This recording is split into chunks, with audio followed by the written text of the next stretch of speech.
इस कानून के खिलाफ हमको सदा एहतजाज बुलंद करना पड़ेगा। सुनने में आ रहा है कि ईद के बाद पार्लियामेंट में इस बिल को लाया जाएगा। तेलंगाना के मंदिरों के बोर्ड में, सिखों के बोर्ड में, ईसाइयों के मजहबी बोर्ड में उन्हीं का मजहब का आदमी हो सकता है। तो हमारे वक्फ बोर्ड में किस बुनियाद पर आप लाकर गैर मुस्लिम को बिठाएंगे? जो मोदी की हुकूमत वक्फ का कानून ला रही है, ये मैं फिर से अल्लाह के घर में ठहर कर कह रहा हूं, इनका मकसद एक ही है, मस्जिदों को छीन लो, दरगाहों को छीन लो, खानखाहों को छीन लो, कब्रस्तानों को छीन लो, इवैक्यू वक्फ प्रॉपर्टीज को छीन लो, वक्फ बोर्ड में इलेक्शन खत्म करके गैर मुस्लिम को और इनके दुमछल्लों को अपॉइंट करके वक्फ की जायदादों पर अपने जालिम लोगों को बिठा दो। ये इनका असली मकसद है। इस कानून के खिलाफ हमको सदा एहतजाज बुलंद करना पड़ेगा। जिस तरह all India Muslim personal law board ने दिल्ली में एहतजाज किया, और हम भारत के जितने गय्यूर मुसलमान हैं, जितने मुसलमान हैं, हाँ थोड़े होंगे अबू जहल के साथी, होंगे अबू लहब के, तमाम ने इसको रिजेक्ट किया इस बिल को। और इनकी कोशिश ये है, सुनने में आ रहा है कि ईद के बाद पार्लियामेंट में इस बिल को लाया जाएगा। हम अल्लाह से दुआ करते हैं कि अल्लाह, जो जायदाद का मालिक तू है, ये जालिम हुकूमत इन वक्फ की जायदादों को बर्बाद करना चाहती है। हम अल्लाह से भीख मांगते हैं कि परवरदिगार इस कानून को बनने से रुकवा दे। और मेरे अजीज दोस्तों और बुजुर्गों, याद रखिए इन लोगों को, ये जो वक्फ का कानून बनाकर पूरी जायदादों को खत्म करना चाहते हैं, अरे तेलंगाना के मंदिरों के बोर्ड में, सिखों के बोर्ड में, ईसाइयों के मजहबी बोर्ड में उन्हीं का मजहब का आदमी हो सकता है। तो हमारे वक्फ बोर्ड में किस बुनियाद पर आप लाकर गैर मुस्लिम को बिठाएंगे? किस बुनियाद पर बिठाएंगे? ये मेरा मजहबी मसला है वक्फ बोर्ड। मगर मोदी बोल रहे नहीं, हम बिठाएंगे। मकसद एक ही है कि जायदादों को छीन लिया जाए। हमारी कमेटियों में आकर बैठेंगे, ये करेंगे, तमाशे करेंगे पूरा। वक्फ बाय यूजर इस तरह कर रहे हैं कि कोई भी डिस्प्यूट क्रिएट कर दे। आपको जाके बोलेंगे नहीं मक्का मस्जिद मस्जिद नहीं है, उसका कागज दिखाओ, तो इन्हें बोलेंगे नहीं, हम तो अमेंडमेंट ये कर रहे हैं कि डिस्प्यूट अगर होगा, डिस्प्यूट नहीं होगा तो वक्फ बाय यूजर। अरे बाबरी मस्जिद, राम मंदिर में वक्फ बाय यूजर का सुप्रीम कोर्ट ने कहा वक्फ बाय यूजर है। आप कौन होते छीनने वाले? AIMIM के राष्ट्रीय अध्यक्ष असदुद्दीन अवैसी की ये वीडियो काफ़ी तेज़ी के साथ वायरल हो रही है। जिस वीडियो के अंदर असदुद्दीन अवैसी वक्फ बोर्ड संशोधन कानून को लेकर बोलते हुए नजर आ रहे हैं। ये वीडियो के अंदर आप देख पा रहे हैं कि किसी मस्जिद के अंदर बोलते हुए नजर आ रहे हैं, जो मस्जिद के अंदर लोगों से मुखातब होकर ये कह रहे हैं कि ये बिल के खिलाफ आप तमाम लोगों को रोड पर उतरना होगा और पीसफुल प्रोटेस्ट करना होगा। ये कानून किसी भी हाल में पास नहीं होनी चाहिए। अगर ये कानून पास हो जाता है तो कहीं न कहीं इस देश में मस्जिदें, मदरसे, खानका तमाम चीज़ों को छीना जाएगा और मुसलमानों को लाचार कर दिया जाएगा। असदुद्दीन अवैसी ने यह भी कहा कि जिस तरह से इस देश के अंदर अलग अलग धर्म के लोग रहते हैं और किसी के धर्म में कोई इंटरफियर जब नहीं कर रहा है, तो हमारे वक्फ बोर्ड पर कैसे गैर मुस्लिम को आप शामिल कर सकते हैं।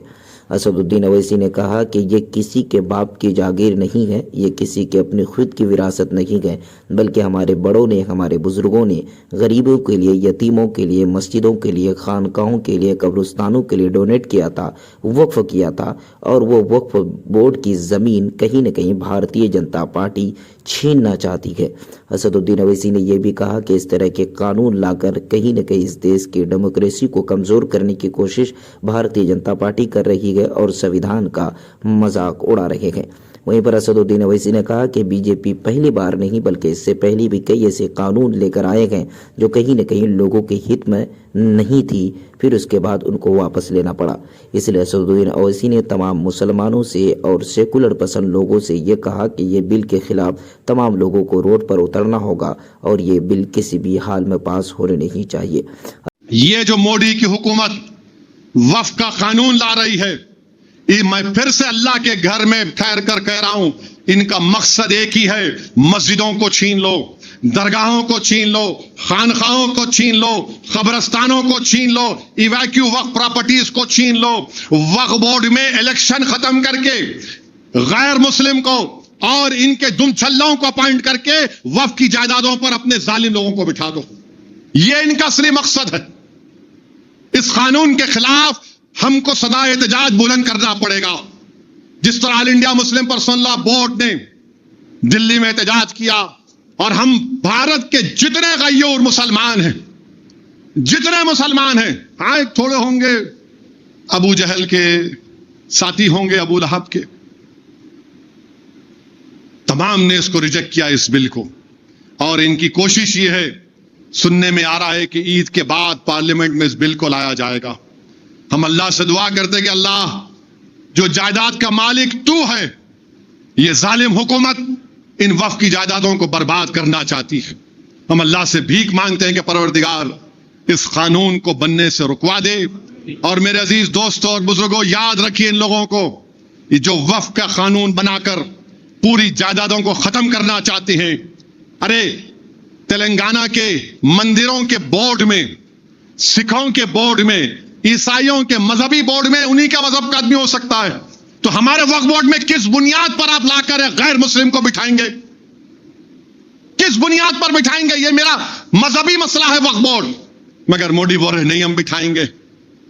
मकसद एक ही है कि जायदादों को छीन लिया जाए। हमारी कमेटियों में आकर बैठेंगे, ये करेंगे, तमाशे करेंगे पूरा। वक्फ यूजर इस तरह कर रहे हैं कि कोई भी डिस्प्यूट क्रिएट कर दे, आपको जाके बोलेंगे नहीं मक्का मस्जिद नहीं है, उसका कागज दिखाओ, तो नहीं बोलेंगे नहीं हम तो अमेंडमेंट ये कर रहे हैं कि डिस्प्यूट अगर होगा, डिस्प्यूट नहीं होगा तो वक्फ यूजर। अरे बाबरी मस्जिद, राम मंदिर में वक्फ यूजर का सुप्रीम कोर्ट ने कहा वक्फ यूजर है। आप कौन होते छीनने वाले?